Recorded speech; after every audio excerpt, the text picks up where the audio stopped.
Harper Audio presents Murder in Lamut by Raymond E. Feist and Joel Rosenberg, read by Matt Bates. Chapter 1.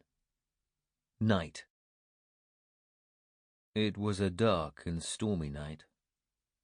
That was fine with Doreen. Not that the goddess Killian, whose province was the weather, was asking his opinion. Nor were any of the other gods, or any mortals, for that matter. In more than 20 years of a soldier's life, both fealty-bound and mercenary, as well as during the dimly remembered time before he took blade and bow in hand, few of those in charge of anything had asked Doreen's opinions before making their decisions. And that was fine with him, too.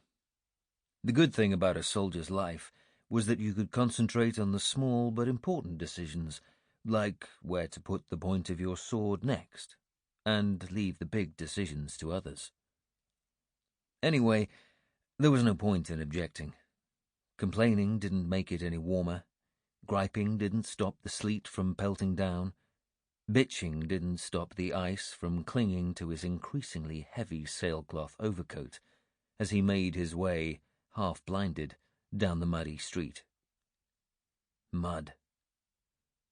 Mud seemed to go with Lamut the way salt seemed to go with fish.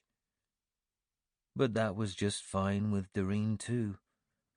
Wading through this half-frozen mud was just part of the trade, and at least here and now it was just this vile slush, not the hideous sort of mud made from soil mixing with dying men's blood and shit. Now the sight, and particularly the smell of that kind of mud, could make even Doreen gag, and he had seen more than enough of it in his time. What wasn't fine with him was the cold. It was still too damn cold. His toes had ceased to feel the cold and the pain, which wasn't good. Locals were talking about the thaw, something they apparently expected any day now that midwinter was behind them. Doreen glanced up at the sleet smacking him in the face and decided that this was an odd sort of thaw.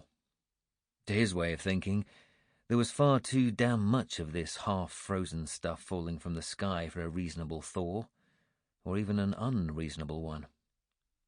Yes, before the current storm they had 3 days of clear skies, but there was no change in the air. It was still too damn wet and too damn cold. Too cold to fight, perhaps? Well, yes, maybe, in the view of the bugs and the Serani, and that was a good thing. They had fought Serani and goblins and bugs in the north, and now it seemed they had run out of Serani and goblins and bugs to kill, at least around here. And as soon as things thawed out enough, it was time for him and the other two to be paid and to be going. A few months of garrison duty until then was just fine. Actually, as long as they were stuck here, Doreen preferred the idea of garrison duty to being paid off today and having to spend his own coin to eat and lodge. Doreen's perfect situation would have been to have the Earl pay for everything except drink and women until this hypothetical thaw, and he included that limitation only because he didn't think that even Peregil could conceive of a way to cadge ale and whores from the paymaster. Then pay them their wages the day they rode south for Ylith, and a ship heading somewhere warmer. Which made this, despite the mud and the cold, pretty close to perfect.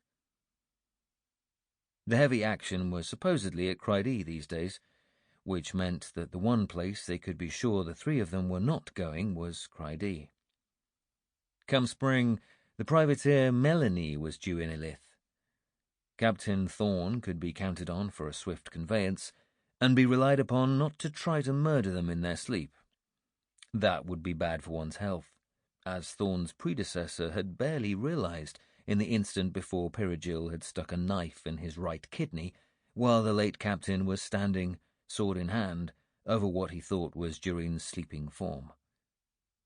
Given that Thorne owed his captaincy to Doreen, and his Sample complete. Ready to continue?